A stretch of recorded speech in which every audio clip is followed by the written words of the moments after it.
Bonjour à toutes et à tous. On va donc attaquer le chapitre 10 qui s'intitule Système actif, qui se place forcément juste après le chapitre 9, qui traitait justement du diagramme de Bode, mais aussi après le chapitre 8, où on a vu pas mal de choses sur les transmittances isochrones des systèmes. Et on va enfin justement aborder dans ce chapitre justement ce qu'on appelle les systèmes actifs, qui sont plutôt créés justement en général pour pouvoir amplifier justement dans la bande passante. On va en parler dans quelques instants. Donc, il vous faut votre cours polycopié à trous pour pouvoir le compléter au fur et à mesure, justement avec moi, comme en cours. Et il vous faut aussi l'activité documentaire, parce qu'on va au fur et à mesure faire des exemples sur l'activité documentaire comme en cours. Je précise que cette vidéo est beaucoup moins montée que les précédentes, donc il est possible que je bafouille, que je me reprenne et ainsi de suite, ou qu'il y ait des petits blancs, c'est normal, je n'aurai pas le temps de faire une vidéo propre du coup à 100% pour ce chapitre 10. Voilà. Donc il vous faut face à vous, hein, donc il vous faut votre écran et avec le son, il vous faut pas de distraction de votre téléphone portable loin de vous, il vous faut votre, je répète, votre chapitre 10, l'activité documentaire, version papier, pour pouvoir suivre au fur et à mesure. Et on commence tout de suite justement par définir ce qu'on appelle un système actif. C'est assez simple en fait. Un système actif, pour les systèmes électriques, hein, c'est des systèmes qui comportent plusieurs éléments actifs. Je vous donne quelques exemples. Les transistors bipolaires à effet de champ et aussi les amplificateurs linéaires intégrés dont on va parler plus particulièrement dans ce chapitre. Et bien sûr, on peut avoir aussi des dipôles passifs usuels tels que euh, conducteur ohmique, condensateur et aussi bobine à inductance L. Alors qu'un système passif, lui, va avoir que des éléments passifs tels que par exemple bah, justement le conducteur ohmique, le condensateur ou l'inductance ici d'une bobine, enfin, la bobine d'inductance L, pardon. Bon, quelques petits rappels avant qu'on continue. Ici, vous allez avoir à déterminer le gain dans la bande passante ou l'amplification dans la bande passante. Ça, on l'a déjà vu dans le chapitre 8 à l'aide du diagramme de Bode, hein. Et ce qu'on appelle ici amplification dans la bande passante et amplification. Ah, il y a une petite erreur, déjà ça commence bien, c'est pas amplification, c'est ici gain dans la bande passante. Donc ce qu'on appelle l'amplification et le gain dans la bande passante ici, c'est en fait les grandeurs H0 et G0 dB. Et donc, pour pouvoir déterminer ça, eh bien, comme d'habitude, vous aurez le diagramme de Bode d'un système. Vous regarderez si c'est un passo, un passe-bas, un passe-bande. Vous déterminerez le gain dans sa bande passante. Et grâce à cette formule ici, vous trouverez la valeur absolue de l'amplification dans la bande passante. Je vous rappelle hein, que l'amplification, en fait, c'est le rapport ici des amplitudes sorties sur entrée pour l'harmonique considérée, c'est-à-dire pour la fréquence que l'on étudie ici, qui appartient à la bande passante. Je vous rappelle que ici, il n'y a pas de lien en fait entre le fait qu'un système soit actif et un système qui amplifie. C'est ce qui est écrit ici, hein. Un système actif, il peut amplifier dans sa bande passante comme il peut ne pas amplifier. Et un système passif, il peut amplifier dans la bande passante comme il peut ne pas amplifier. Donc, si on se la refait, hein, un système actif, on vous dit, il peut amplifier parce que du coup, sa valeur absolue de H0, donc l'amplification dans la bande passante sera supérieure à 1, ou son gain dans la bande passante sera supérieur à 0, mais aussi il peut ne pas amplifier. Et vous allez voir, c'est souvent le cas, hein. On va utiliser par exemple des systèmes à Ali qui vont avoir par exemple un gain dans la bande passante qui vaut 0 dB, c'est-à-dire qu'ils vont laisser passer dans la bande passante. C'est possible. Ensuite, on peut aussi avoir des systèmes passifs qui amplifient. Pensez par exemple à un système passe-bas d'ordre 2, lorsqu'il y a la résonance, du coup on amplifie, alors qu'il n'y a pas de dipôle actif hein, dans le système. Donc c'est pas si simple que ça, il ne faut pas penser que forcément quand on a un système actif, on amplifie. Voyez, il faut vraiment se dire bah, un système actif peut amplifier comme il ne peut pas amplifier. Un système passif, c'est la même chose. Mais ce que je vous disais en introduction, souvent, hein, quand on crée un système actif, justement, il faut donc qui comporte des éléments actifs, donc il faut alimenter pour qu'ils fonctionnent ces éléments.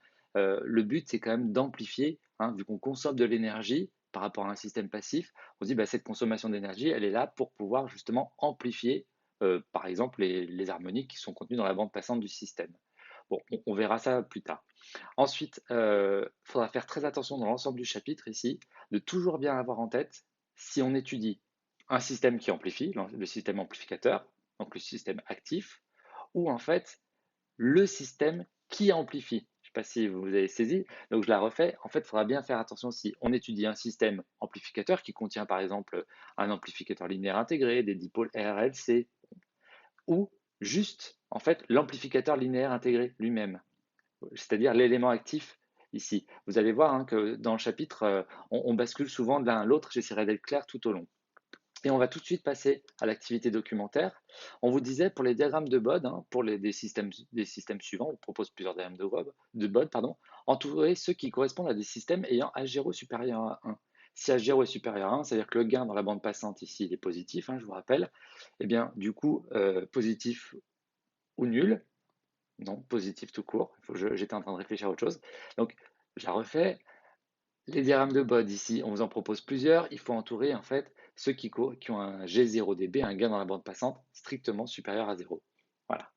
Donc le premier, clairement, son gain dans la bande, c'est un passe-bas, hein, son gain dans la bande passante, donc c'est les basses fréquences aussi, hein, ici, il est nul, donc on ne l'entoure pas. Par contre, le suivant, qui ici, on va l'entourer parce que c'est toujours un passe-bas. Par contre, son gain dans la bande passante ici est supérieur strictement à 0, hein, il vaut 20. Donc H0 ici est strictement supérieur à 1 en valeur absolue. Donc ici, ça, c'est un système qui amplifie dans sa bande passante. Voilà. Hein, c'est ça, hein. En fait, on vous demande d'entourer les systèmes qui amplifient dans la bande passante. Même chose hein, pour celui-là, pour le passo, il amplifie dans sa bande passante avec un gain dans la bande passante G0 dB qui vaut 40 ici décibels, alors que celui-là, hein, c'est toujours un passo. Par contre, il a un gain dans sa bande passante qui vaut 0 décibels.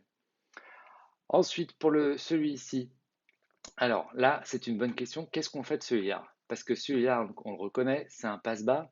Ça va être un passe-bas d'ordre 2 où il y a ici une résonance.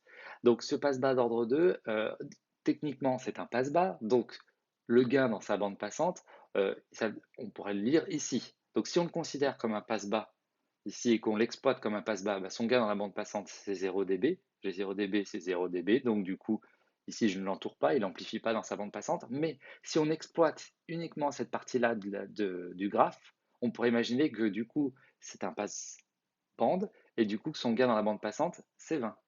Donc vous voyez, en fait ici, on peut l'entourer comme on ne peut pas l'entourer. En fait, il faut savoir ce qu'on en fait de ce système ici. Donc si c'est un passe-bas, je ne l'entoure pas.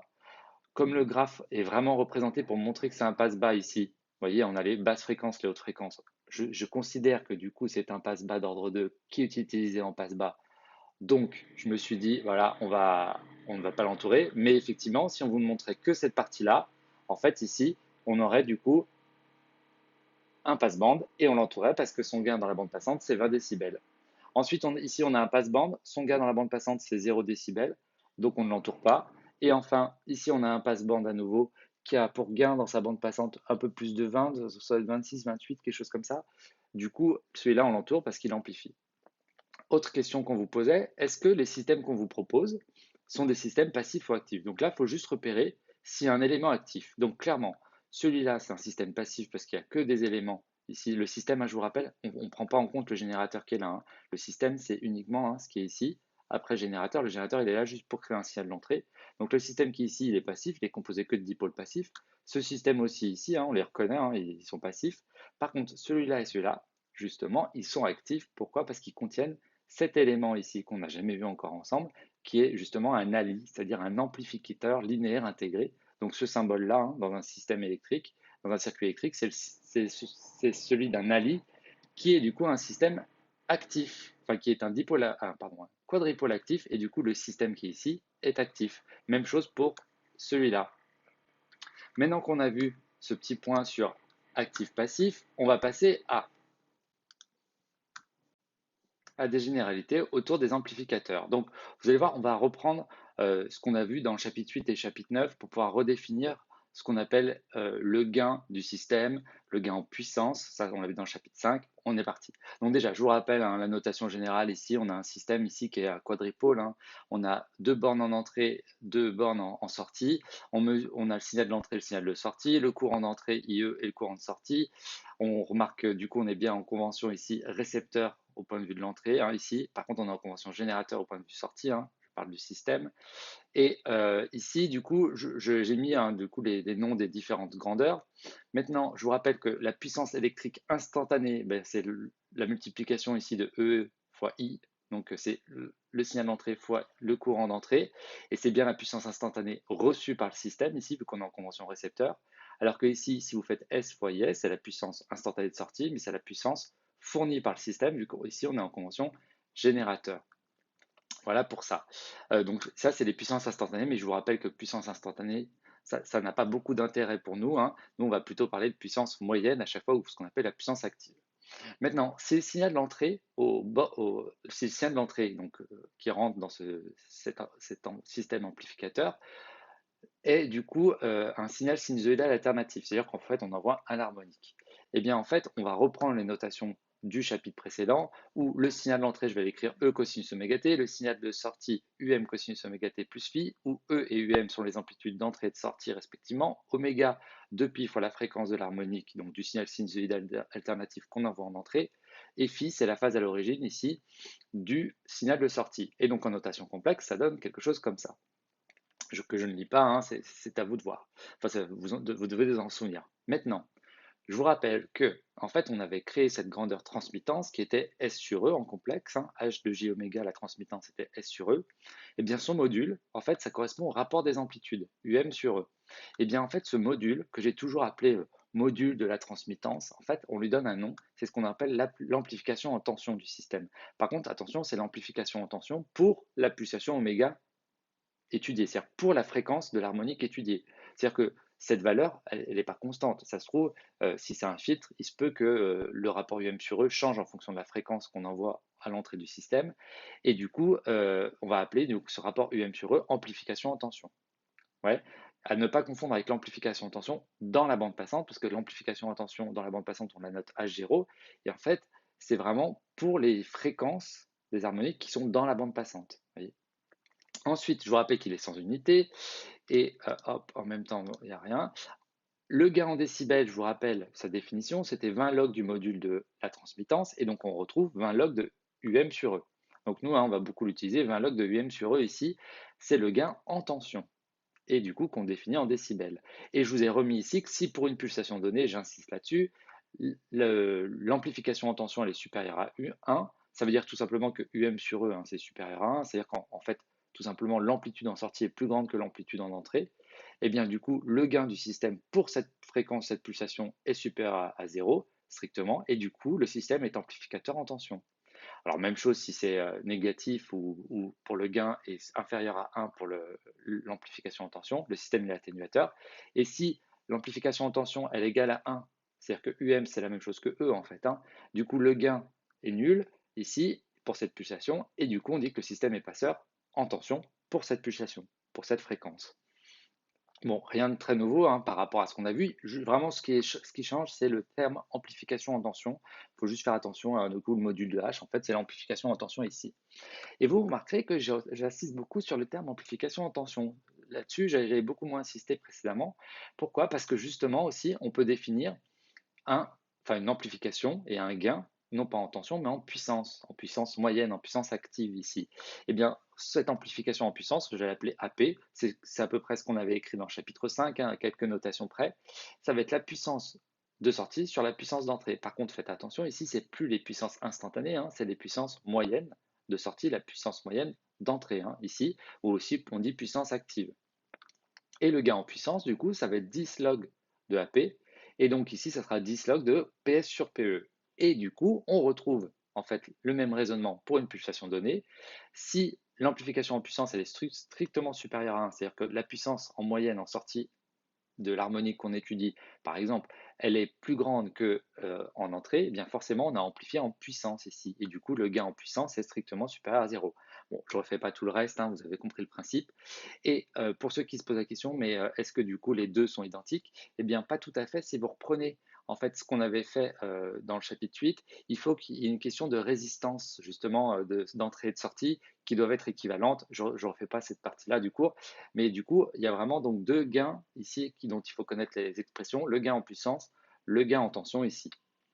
Maintenant, vu qu'on a fait la puissance, on a fait la tension, on pourrait dire, bah tiens, pourquoi pas l'amplificateur d'intensité ou le gain en intensité?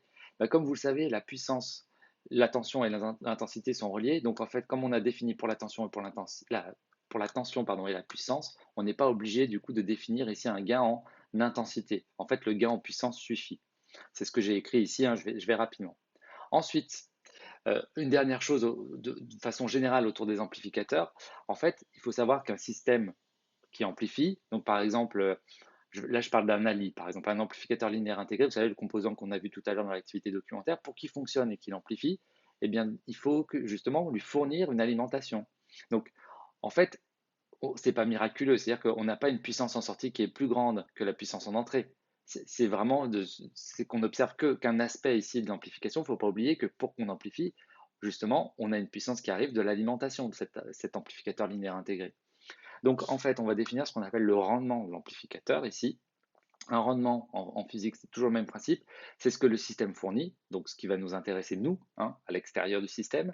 Donc ce qui nous intéresse nous, c'est la sortie ici, sur ce que le système a reçu, c'est-à-dire ce qu'on doit lui fournir pour qu'il puisse, j'allais dire, fonctionner et nous fournir PS. Et bien, ce qu'on lui fournit, hein, ici, c'est la puissance moyenne, enfin la puissance d'alimentation, pardon, PF, et la puissance fournie par à l'amplificateur par l'alimentation, et PE ici, qui est la puissance moyenne qui reçoit du signal d'entrée. Et donc, on va avoir ici PS sur PF plus PE, et attention à ça, donc le rendement, ici, je ne l'ai peut-être pas dit, mais cette lettre, c'est état, hein. État, du coup, ça sera donc forcément, ça c'est en watts, ça c'est en watts, ça c'est en watts, donc ça fait des watts sur des watts. Ça fait quelque chose sans unité, il sera toujours inférieur à 1. Donc, il ne faut pas penser qu'il a un rendement positif si vous faites juste PS sur PE. Bah, effectivement, si on fait PS sur PE, le gain, il va être positif, mais quand on regarde ça, ce que j'insiste, hein, là-dessus, c'est qu'en fait, on se dit, je suis là, hein, pour ceux qui n'arrivent plus à suivre, mais en gros, si PS sur PE, donc ici AP est supérieur à 1, du coup, le gain est strictement positif, donc bah, on amplifie. Donc on pourrait penser que le rendement est supérieur à 1. Non, le rendement est toujours inférieur à 1, parce qu'il ne faut pas oublier que si PS est plus grand que PE, c'est qu'en fait, on a fourni aussi quelque chose. Et quand je dis on a fourni, c'est une alimentation, donc ça nous coûte, entre guillemets, ici. Voilà pour ça. Maintenant qu'on a fini les généralités sur les amplificateurs, on va justement commencer à étudier les systèmes qui contiennent alors un type d'amplificateur dont j'ai déjà un petit peu parlé, ce qu'on appelle les amplificateurs linéaires intégrés, donc que je vais appeler ALI, hein, A.L.I, et on va essayer justement de les modéliser, ces systèmes qui contiennent des amplificateurs linéaires intégrés, pour pouvoir trouver leur transmittance. Parce que si on a leur transmittance, c'est jackpot parce qu'on peut du coup déterminer toutes leurs caractéristiques, on peut savoir si ce sont des fils passe-haut, passe-bas, et on peut aussi avoir les diagrammes de Bode, parce que je vous rappelle que le diagramme de Bode, il est relié justement, hein, il y a ces deux graphes qui sont reliés justement à la transmittance, à son module et à son argument. Première chose déjà, on va justement se concentrer un petit peu, non pas sur les systèmes qui contiennent des ALI, mais juste sur l'ALI lui-même. Et donc, on va essayer juste de définir quelques petites notions autour de l'ALI pour pouvoir commencer à le modéliser ensuite. Alors déjà, il faut savoir que cet amplificateur linéaire intégré, c'est un composant qui est alimenté en général par une tension continue, plus 15, je ne l'ai pas écrit, 0, moins 15. Enfin, pardon, moins 15, 0, plus 15 volts. Et du coup, vous voyez, hein, elles sont représentées ici, hein, plus 15, moins 15, ici, et la masse, en fait, elle est représentée ici. Donc ce composant, pour fonctionner, hein, il a besoin d'une alimentation. Ce que je vous disais il y a 2 minutes sur le rendement. Ensuite, ce composant a aussi deux entrées. Ce qui change d'habitude, il a deux entrées ici, deux bornes d'entrée qu'on va appeler E plus, E moins. Donc E moins, c'est l'entrée inverseuse, E plus, c'est l'entrée non inverseuse. Je vais essayer de ne pas me tromper pendant la vidéo. Et S ici, c'est la borne de sortie. Donc là, on va récupérer le signal de sortie entre ce point-là et la masse qui est là. Et donc, on a deux bornes d'entrée. Et en fait, pour faire plus simple, pour ne pas avoir à représenter, parce que là, vous voyez, ça fait déjà juste pour cette ALI, ça fait quand même pas mal déjà de bornes. En fait, on va jamais représenter l'alimentation. Donc ici, vous verrez quand vous ferez les TP là-dessus, il faudra penser en fait à alimenter votre ALI dès le départ pour qu'il puisse fonctionner en fait. Voilà, c'est un petit peu comme votre ordinateur, pour le mettre en route, il faut penser à l'allumer, vous voyez, avant de commencer à ouvrir une classe virtuelle ou quelque chose comme ça. Bref. Donc ici, on va souvent le représenter comme ça, l'ALI, donc sans les bandes plus 15 et moins 15, mais ça veut bien dire qu'à chaque fois, hein, l'ALI est alimenté pour qu'il fonctionne. Donc là, on pourrait regarder l'ALI comme ça et se dire, bah, du coup, est-ce que c'est un dipôle? Bah, déjà, non, c'est pas un dipôle parce qu'il n'y a pas qu'une seule entrée, qu'une seule sortie. Enfin, il n'y a pas que deux bornes, entre guillemets. Je retire ce que je viens de dire, c'est pas une question d'entrée et de sortie. Est-ce que c'est un dipôle? Est-ce qu'il y a deux bornes? Non, il n'y a pas deux bornes, hein, ici. On en a un, deux, trois, on a l'impression, mais en fait, il ne faut pas oublier, il y a la masse. Donc 1, 2, 3, 4. Et donc, en fait, c'est un quadripôle. Ce composant, hein, c'est un quadripôle. Et ici, du coup, bah, ça veut dire quoi, quadripôle, hein? Ça veut dire qu'il a en fait 4 pôles, 4 bornes plutôt. 4 bornes ici, 1, 2, 3, 4. Voilà pour l'ALI, la présentation rapide. Ensuite, donc là, cette phrase, hein, je vous dis juste qu'on ne représente pas l'alimentation. On va justement devoir mettre en place quelques notations. Quand je dis quelques, c'est en souriant, hein, autour de l'ALI pour pouvoir justement le modéliser ensuite, essayer de comprendre comment il fonctionne. Et donc, c'est parti. Alors, en fait la tension sur l'entrée inverseuse. Je vais l'appeler V-, et c'est donc la tension qu'on va appeler la tension inverseuse rapidement, hein, et c'est la tension en fait entre cette borne-là et cette borne-là, c'est-à-dire entre l'entrée inverseuse et la masse. Pour l'entrée non inverseuse, ça sera V+.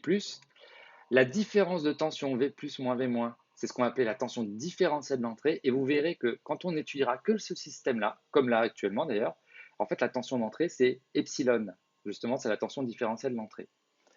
Ensuite, le courant d'entrée, le courant d'entrée sur l'entrée inverse, ça sera I-, le courant d'entrée sur l'entrée non inverse, ce sera I+, et en sortie, ce sera IS ici, et la tension de sortie, ici, S entre la masse et la borne de sortie. Voilà pour ça. Et donc, on va commencer à le modéliser. Mais donc, on a posé les choses autour de l'ALI. On va le modéliser ici en imaginant que d'abord, il est idéal. Ça veut dire quoi le modèle idéal de l'ALI? Eh bien déjà, pour savoir si un ALI qui est présent dans un système, donc là, vous voyez, hein, je ne sais pas si vous avez fait attention, mais là, je vous parlais de l'ALI en lui-même. Et maintenant, je reviens justement sur les systèmes qui contiennent des ALI. D'ailleurs, c'est écrit un système ALI en régime linéaire. Donc, si vous avez un système comme dans l'activité documentaire, par exemple, comme ici, vous voyez, hein, là, je suis en train de diffuser la question 3 de l'activité documentaire. Là, vous avez un système ALI, là, vous avez un système avec des ALI. Il y a autre chose, hein, mais bon, ici, vous avez un système ALI. Eh bien, vous voyez qu'il y a un symbole justement sur cet ali, c'est le symbole infini. Qu'est-ce que ça veut dire symbole infini? Eh bien, en fait, je reviens sur ce que je disais, si sur le symbole de l'ali, il y a un symbole infini, c'est-à-dire que cet ali est considéré idéal. Et ça veut dire quoi un ali idéal? Quelles sont les conséquences en fait du modèle idéal? Déjà, ça veut dire qu'il a une bande passante infinie. C'est-à-dire que quelle que soit la fréquence que vous envoyez en entrée, il va se comporter ici, on va dire, de façon identique. Il a vraiment une bande passante infinie. Ensuite, pour un ali idéal aussi, il y a absence de courant d'entrée. C'est-à-dire que les deux courants qui arrivent sur les deux bornes ici, inverseuse non inverseuse, sont nuls. Donc ça, il faut le connaître par cœur. Ali idéal, comment on le sait? On regarde s'il y a un symbole infini. Donc là, clairement, il n'y avait pas le symbole infini, donc ce n'était pas un ali idéal, hein. Et s'il y a un symbole infini, ça veut dire qu'il a une bande passante infinie et qu'en plus, il n'y a pas de courant qui arrive ici en entrée sur les deux bornes inverseuses non inverseuses. Ensuite, deuxième chose, tiens, on va tout de suite faire l'activité documentaire. Eh bien, c'est génial parce qu'en fait, je viens de vous révéler la question 3. Bon, c'est pas grave, on l'a déjà fait ensemble. Je sais bien, je suis bien réveillé. Alors, du coup, on vous disait dans la question 3 hein, d'entourer ce qui comporte un allié idéal. Eh bien, en fait, tout simplement, je l'ai déjà dit tout à l'heure, hein, mais je la refais pour être sûr que vous entouriez bien. Ici, ces deux symboles-là contiennent un symbole infini, donc ça, c'est des alliés idéaux. Alors que ici, je n'ai pas le symbole infini, donc ce n'est pas des alliés idéaux. Voilà. Donc, ça veut dire tout simplement, quand on a un allié idéal, je répète, pas de courant qui arrive sur I-, là, enfin sur la borne inverseuse, pas de courant sur la borne non inverseuse, même chose ici.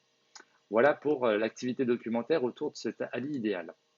Maintenant, quand l'ali est idéal, il se peut que, en fait, il y ait un phénomène de saturation qui arrive. Alors, c'est quoi un phénomène de saturation? Eh bien, en fait, il se trouve que en sortie, c'est ce qui est écrit ici, hein, le signal de sortie, en fait, ne peut pas dépasser une valeur nommée une valeur nommée tension de saturation, qui est caractéristique de l'ali. Donc, en fait, imaginons que vous avez un facteur d'amplification, je vous dis n'importe quoi, de 100 volts, et en entrée, vous mettez 1 volt. Donc, vous avez un système hein, qui est ampli de 100, et vous mettez 1 volt en entrée. Et bah, du coup, si vous avez suivi, 1 volt fois 100, bah, du coup, en sortie, vous devriez avoir 100 volts. Or, en fait, il y a une limite à ça. On ne peut pas dépasser une certaine valeur en sortie, et cette valeur, c'est ce qu'on appelle justement la valeur de saturation. Et en général, cette valeur de saturation, elle est proche de la tension d'alimentation. Donc, si vous m'avez suivi tout à l'heure, la tension d'alimentation de la lisse, c'est plus 15, moins 15. En fait, du coup, vous ne pourrez pas dépasser le plus 15 volts ici dans mon exemple. Donc, vous n'aurez pas 100 volts, mais 15 volts. Là, votre ali sera saturé. Et du coup, pour justement, là, je vais essayer de ne pas me tromper, pour pouvoir illustrer ça, je vous propose justement plusieurs schémas et plusieurs représentations temporelles, pardon. Et on va commencer par celui de droite. Alors, vous avez le signal d'entrée ici, UE, hein, qui est en pointillé, qui est un signal sinusoïdal alternatif, qui a une amplitude de 1,5 volts. Et du coup, ici, on fait passer ce signal d'entrée dans un système Ali qui amplifie. Et en sortie, on a ce signal-là, ici. Alors déjà, on remarque que le signal, il n'est plus sinusoïdal. En fait, on dit qu'il y a un phénomène d'écrêtage ici, hein, des sinusoïdes. Et en fait, on observe ici, c'est là où on a coupé les crêtes justement ici de la sinusoïde en sortie, eh bien, c'est dû justement au phénomène de saturation. Ici, vous voyez, on est entre, bon, c'est un cas c'est un cas réel, hein, 13,70 et moins 13,40 volts. En fait, ici, ça veut dire qu'en gros, hein, on a envoyé 1,5 volts et on avait un facteur d'amplification qui était trop important, qui allait dépasser le 13,70, qui doit être la tension d'alimentation ici, de la lie. Et donc, du coup, on a ici un phénomène de saturation. On n'atteint pas la valeur ici. On a justement saturé, enfin, la lie est saturée. Et du coup, on va avoir 13,70 volts en sortie, quelle que soit en fait la valeur qu'on mettra ici, du moment où on est au-dessus de 1,5 volts. Vous voyez, si ça dépasse encore, on aura toujours ce phénomène d'écrêtage. Même chose ici, hein. Donc là, on a le phénomène du coup de saturation, hein, et du coup, on dit que le système est en régime saturé. Alors que ici, justement, on a aussi un signal sinusoïdal alternatif en entrée. On envoie une amplitude faible en fait en entrée, 0,046, et on constate que du coup, en sortie, l'amplitude c'est 6,532, et du coup, là, on est en dessous de cette tension d'alimentation, de cette tension de saturation de 1370, donc on n'a pas le phénomène de saturation. Autre cas, autre exemple, où c'est un autre système, hein. Ici, où vous envoyez un signal sinusoïdal alternatif, donc d'amplitude 0,72 volts, et vous voyez qu'en fait, on a ce phénomène d'écrêtage à nouveau, de saturation qui apparaît, donc on est en régime saturé. Et enfin, un autre exemple, où là, on voit bien qu'on a une sinusoïde pour le signal d'entrée, on a une sinusoïde pour le signal de sortie, il n'y a pas ce phénomène d'écrêtage, donc ici, on est en régime linéaire. Voilà pour ces deux petits exemples, ces deux illustrations, en fait, enfin oui, c'est plus que deux exemples d'ailleurs, quatre. Ces exemples pour illustrer visuellement sur les représentations temporelles ce que ça donne la saturation de la lie. Et du coup, pour être encore plus clair, en fait, là-dessus, vous devrez connaître par cœur ces règles, c'est que en fait, la lie peut fonctionner selon deux régimes. Premier régime, le régime saturé, et là, ça veut dire qu'à un moment donné, à un instant, la tension de sortie, elle est égale à soit plus Vsat, soit moins Vsat, hein, la tension de saturation maximale ou la tension de saturation minimale. Ou alors, il peut fonctionner en régime linéaire, c'est-à-dire que la tension de sortie, elle va toujours varier entre moins Vsat et plus Vsat sans jamais atteindre ces valeurs. Donc, on est vraiment dans l'intervalle où on n'atteint pas la saturation. Alors, vous allez me dire comment, justement, vous allez, justement, ici, savoir si vous êtes en régime linéaire ou saturé. Eh bien, si vous avez ce genre de graphe, des représentations temporelles, c'est assez simple à faire, si vous avez compris mes quelques exemples de tout à l'heure. Je vais en refaire un autre ici, hein. Sinon, en fait, si vous n'avez pas ces représentations temporelles, je vous donnerai une règle ici ensuite. Alors, on reprend un exemple un peu plus, euh, un peu plus complet. On imagine qu'on a le signal d'entrée qui est entrée plein ici, hein, le signal d'entrée sinusoïdal alternatif, et le signal en pointillé, c'est le signal de sortie. Et je vous donne ici la transmittance du système qui est de -5. Alors ça peut paraître bizarre, ça veut dire quoi? Ça veut dire que ce système, en fait, quelle que soit la fréquence que j'enverrai à son entrée, il va toujours multiplier par -5 le signal d'entrée pour avoir l'expression du signal de sortie. Alors, on remarque juste que, par exemple, si je prends, allez, le point qui est ici, donc c'est le signal d'entrée en très plein. Là, je suis à -2 volts, si je ne me trompe pas, hein, c'est ça, -2 volts. Et à combien est la sortie? 10. C'est ça, hein, 2 fois -5, ça fait 10. Donc, je la refais, c'est -2, pardon, fois -5 égale 10, hein. Et même chose ici, si on prend ce point-là, là, les deux sont à 0. Pourquoi? Bah, parce que si en entrée j'ai 0, 0 fois -5, ça fait 0. Et enfin, allez, un dernier, ici je suis à 2, et 2 fois -5, ça fait -10.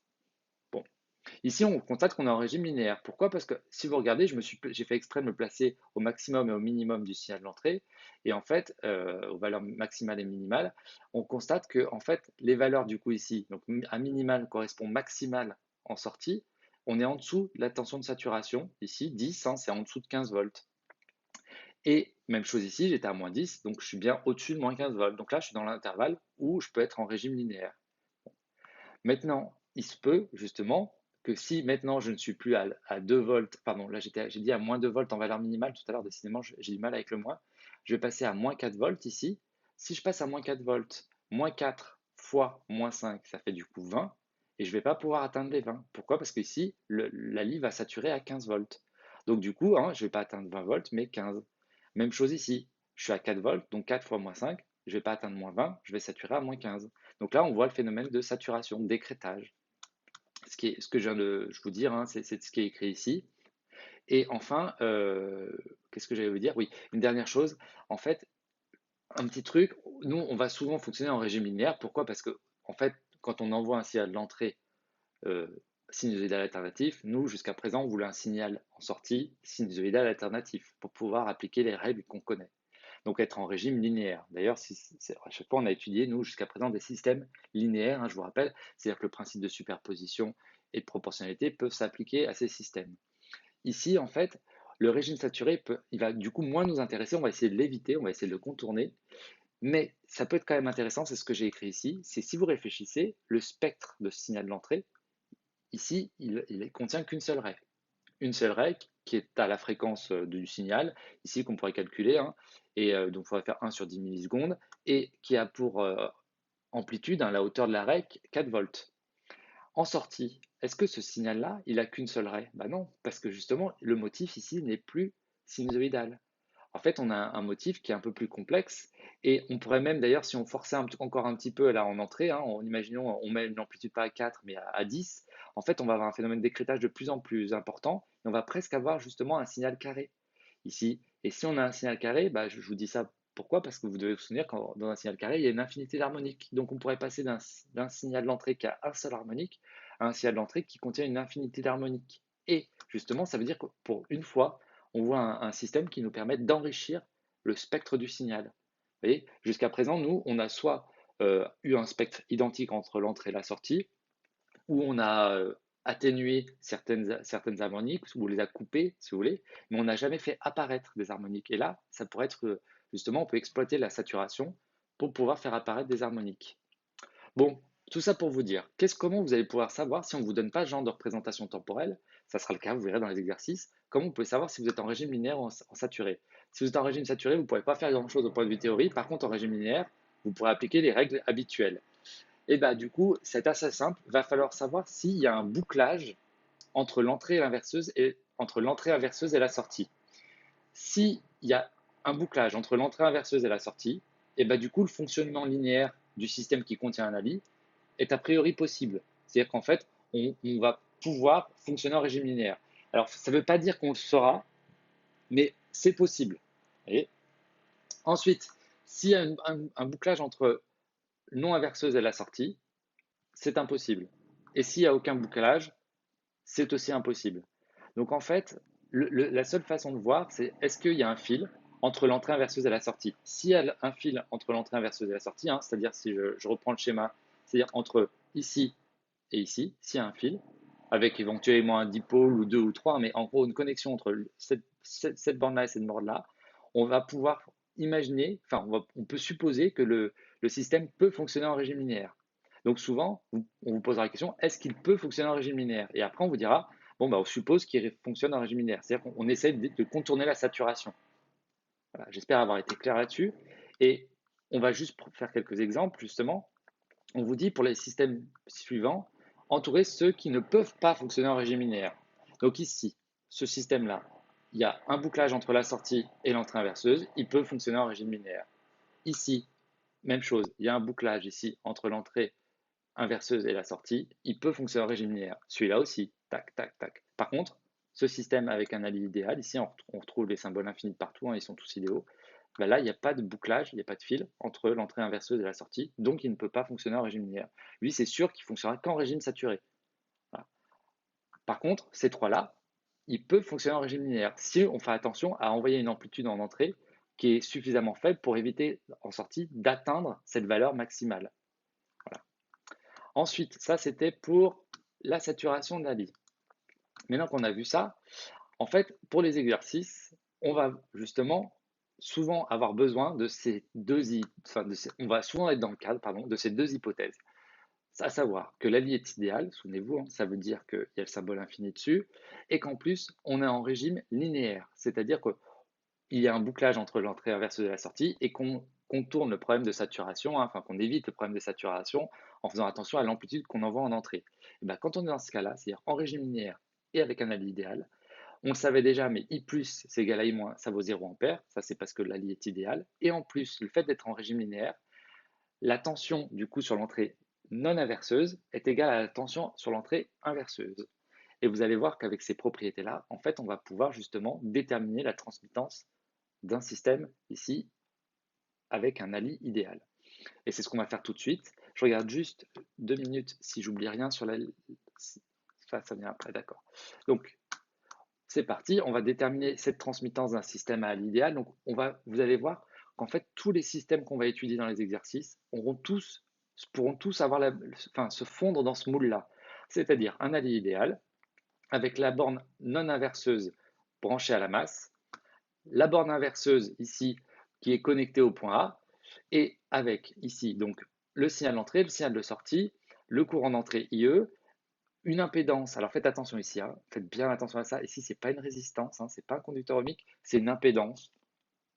Voilà, qui peut contenir plusieurs dipôles, un seul dipôle, c'est pas forcément, voilà, c'est un symbole général. Vous avez une impédance ici que j'ai en fait nommée Z inverseuse. Pourquoi? Parce que tout simplement elle est connectée sur la borne inverseuse ici. Et une autre impédance qui est justement sur ce fil, vous savez, la boucle qui permet d'avoir un régime linéaire ici, que j'appelle Z boucle. Et avec le courant que j'appelle I boucle ici. Tout simplement parce qu'ils sont dans la boucle. Voilà. Est-ce qu'il y a autre chose que j'oublie? Donc la lie est toujours idéale ici. Et justement, on cherche, nous, la transmittance de système. Pourquoi on cherche la transmittance? C'est-à-dire S sur E, parce que justement, ça va nous donner le diagramme de Bode. Et on va savoir ce qu'on va pouvoir en faire de ce système. Sachant que nous, hein, si vous avez suivi, c'est plutôt pour en faire des filtres qui amplifient dans la bande passante, si c'est possible, vu qu'on dépense de l'énergie pour alimenter ce composant. Eh bien, en fait, il va falloir justement déterminer la transmittance. Alors, je vais faire une démonstration qu'il faudra savoir faire. Vous allez voir, c'est qu'une loi des nœuds, une loi des mailles, il n'y a pas grand-chose. Mais aussi, il faudra savoir appliquer directement le résultat final de cette démonstration. Vous allez voir, on va retrouver une formule pour avoir la transmittance de genre de système, qui est une formule assez simple, qui est même plus simple que la formule du pont diviseur de tension, et qu'il faudra savoir appliquer pour trouver la transmittance quand vous avez un système à Ali qui ressemble à ça. C'est parti. Alors, donc première chose, déjà, nous on cherche la transmittance, hein, souvenez-vous, l'expression littérale, en fonction de Z boucle, Z inverseuse. Eh bien, première chose, on sait que la lie est idéale. Et en plus, il y a un bouclage entre la sortie et l'entrée inverseuse, donc on suppose qu'il peut fonctionner en régime linéaire. Donc nous, on va se placer dans le cas du régime linéaire. Donc déjà, s'il est idéal, hein, je vous rappelle, I plus c'est I moins, c'est égal à 0 ampère. Donc ça veut dire qu'en fait, le courant qui rentre ici et le courant qui rentre ici sur les deux bornes inverseuse et non inverseuse est nul. Ça veut dire qu'en fait, ici, il n'y a pas de courant qui rentre ici. Retenez bien. Pourquoi je dis ça? Parce que au point A, là, on a un nœud. Et quel est le courant qui arrive sur le nœud A? Eh bien, c'est le courant IE. IE qui arrive ici. Quels sont les courants qui en repartent? Eh bien, on a I- et on a aussi I boucle. Ouais, I- était orienté vers la droite ici. Donc, ça veut dire que IE, c'est égal à I boucle plus I-. Mais on sait que I-, de toute façon, le courant est nul. Donc, ça veut dire qu'en fait, tout le courant qui arrive ici, en fait, monte ici dans la boucle. Donc, en fait, A, c'est pas vraiment un nœud, si on réfléchit. Vu qu'il n'y a pas de courant ici, hein, en fait, tout se passe comme si le courant allait là. Ensuite, on sait aussi que V+, c'est égal à V-. C'est-à-dire que la tension, hein, ici, entre ce point-là et ce point-là, et ce point-là et ce point-là, sont égales. Or, on sait que la tension, si vous regardez de V+, donc entre ce point-là et ce point-là, bah, c'est la tension aux bornes d'un fil. Et la tension aux bornes d'un fil, c'est 0. Donc, ça veut dire que la tension qui est aux bornes de l'entrée non inverseuse, elle est nulle. La tension aux bornes de l'entrée inverseuse, bah, par conséquent, elle est nulle, vu que V+, c'est égal à V- et que V+, vaut 0. Donc, ça veut dire qu'en fait, le point A, là, en fait, il est relié à quel point? Ben, il est relié au point 0, à la masse. Donc ici, c'est comme si on avait la masse. Et là arrive un truc important, c'est que le signal d'entrée, en fait, ici, nous, il était entre ce point, donc avant Z inverseuse, et la masse. Mais je viens de vous dire que la masse, on l'a retrouvée au point A. Donc en fait, cette tension-là, j'insiste à les mesurer entre celui-là et celui-là, hein, entre ces deux points-là, ben, c'est comme si en fait, on la mesurait entre ce point-là et le point A, vu que le point A, c'est la masse. Donc on va pouvoir représenter, vous voyez, la tension E ainsi pour notre démonstration. Mais c'est la même chose pour la tension de sortie. La tension de sortie, elle est entre le point S ici de sortie et la masse. Mais la masse, je vous ai dit qu'on la retrouvait au point A. Donc en fait, la tension S, si vous regardez, on la mesure entre lui et lui. Mais qu'est-ce qu'il y a entre lui et lui, justement, entre ces deux points? Et bien entre ces deux points, on retrouve ici Z boucle. C'est-à-dire qu'en fait, la tension de sortie, Tant que vous ne rencontrez pas d'obstacle, hein, vous pouvez vous déplacer, hein. Ce point, c'est le même point électriquement que celui-là, que celui-là, que celui-là, qu'ici. Et du coup, la masse, hein, qui est là, c'est celle-là. Donc en fait, la tension de sortie, je vais pouvoir la représenter ainsi aussi. Ouais, hein, je répète souvent, vous avez du mal avec ça, mais une tension, c'est toujours une différence de potentiel entre deux points, d'accord? Ce potentiel électrique, c'est le même que sur celui-là, ici, ici, ici. Tant qu'il n'y a pas d'obstacle, c'est le même potentiel électrique. Donc ici, ce point-là, en fait, électriquement, c'est le même que celui-là. Et ce point-là, je viens de vous le démontrer que c'était le même que celui-là. Donc que celui-là, en fait. Donc la tension de sortie, elle se retrouve autour de Z boucle ici. Et qu'est-ce qu'on constate? Eh bien, en fait, ici, que aux bornes de Z inverseuse, j'ai la tension, le signal d'entrée, et aux bornes de Z boucle, j'ai la tension de sortie. Et on va utiliser la loi d'Ohm généralisée ici. La loi d'Ohm généralisée qui nous dit que E c'est égal à Z fois I, enfin une tension c'est égal à, donc la tension complexe c'est égal à Z fois I, si on est en convention récepteur. Ici c'est le cas, je suis en convention récepteur, hein. IE est dans le sens opposé à E, donc ça fait E égale Z inverseuse fois IE. Par contre, méfiez-vous, la tension de sortie ici, elle est en convention générateur. Donc je vais avoir un moins Z boucle fois I boucle. Mais on sait que IE et I boucle sont identiques. On l'a démontré tout à l'heure, hein, c'est encore écrit là. Donc ça veut dire qu'en fait, si je remplace IE par E sur Z inverseuse, I boucle par S moins Z boucle, on a la chance, en plus on entend le perçage du mur à côté, c'est génial. Donc on obtient cette relation qui sort de la loi des nœuds en fait, hein. Et nous, on veut quoi? On veut S sur E. Bah, ça y est, c'est terminé. Si on a S sur E, enfin, on peut avoir S sur E assez facilement. Ici, ça va faire du coup moins Z boucle sur Z inverseuse. Et on a la transmittance. En fait, la transmittance de ce système-là, c'est juste moins l'impédance qu'on trouve dans la boucle sur l'impédance qu'il y a ici branchée sur l'entrée inverseuse. Et donc, c'est ce que vous devez retenir de tout ça, c'est qu'ici, en fait, on va avoir, quand vous avez dans les exercices, un système qui ressemble à ça. Donc avec un allié idéal qui fonctionne, c'est bien écrit, un allié idéal qui a cette structure-là, d'accord, un système avec un allié idéal qui a cette structure-là et qui fonctionne en régime linéaire, et bien vous pouvez dire que la transmittance de système, c'est moins Z boucle sur Z inverseuse. C'est ce qu'on vient de démontrer ici. Et si vous regardez dans la démonstration, en fait, on n'a rien fait, on n'a rien fait, si, on a fait des choses, mais on a juste utilisé la loi des nœuds, une loi d'Ohm généralisée, et on a trouvé la transmittance. Donc, ce que je vous propose tout de suite, et on en terminera là avec l'épisode 1, c'est qu'on va du coup faire un exemple, voire deux, je crois. Donc ici, oui, je ne me trompe pas, donc c'est la question 6 de l'activité documentaire. On vous demande de déterminer la transmittance isochrone de ce système, donc le système qui est ici. Et si vous regardez, c'est exactement la même structure que dans le cours, hein. L'ALI idéal ici, avec le symbole infini. On a une impédance ici, donc un condensateur, hein, de capacité C, qui est dans la boucle, ici. On a branché sur l'entrée inverseuse une impédance qui est ici une résistance, le signal d'entrée, le signal de sortie. Et on a bien l'entrée non inverseuse qui est branchée à la masse. Du coup, je vais pouvoir utiliser la formule moins Z boucle sur Z inverseuse. Et Z boucle, comme vous en souvenez très bien, ici, c'est l'impédance du condensateur qui est de 1 sur JC oméga. Z inverseuse, bah, c'est ZR, du coup, c'est R. Donc ça fait 1 sur JC oméga sur R avec un moins, donc ça fait moins 1 sur JRC oméga, ce que vous demandez de démontrer. Et on a la transmittance du système. Bon, on remarquera juste que la transmittance de ce système, hein, elle ne ressemble pas vraiment encore à celle qu'on avait vue dans les chapitres précédents. Un autre exemple. Ici, vous avez, en fait, j'ai juste inversé, hein, résistance et condensateur, hein, enfin conducteur ohmique et condensateur ici, et on vous demande la même chose de déterminer la transmittance. Bah, si vous regardez, hein, regardez cette formule-là et cette formule-là, c'est juste, si je ne me trompe pas, l'opposé, perdu, c'est l'inverse. C'est l'inverse ici entre les deux. Pourquoi? Parce qu'on a tout simplement inversé R et C. Bon, c'est reparti. Donc, on reprend. C'est toujours la même structure, un allié idéal, la même structure. On suppose qu'on est en régime linéaire, hein, même si on ne nous le dit pas, mais je vous le dis, on est en régime linéaire ici. Bon, bah, c'est parti. Il nous reste donc Z boucle, c'est ZR, donc ça fait R ici, hein. Ensuite, Z inverseuse, c'est ZC, donc ça fait 1 sur JC oméga, donc ça fait moins JRC oméga. Voilà pour ça. Et donc, une fois qu'on a fait ça, on a terminé la première partie du chapitre. Donc là, soit vous faites une pause et vous voyez l'épisode 2 plus tard, soit vous le faites tout de suite. Et ben, je vous souhaite bon courage.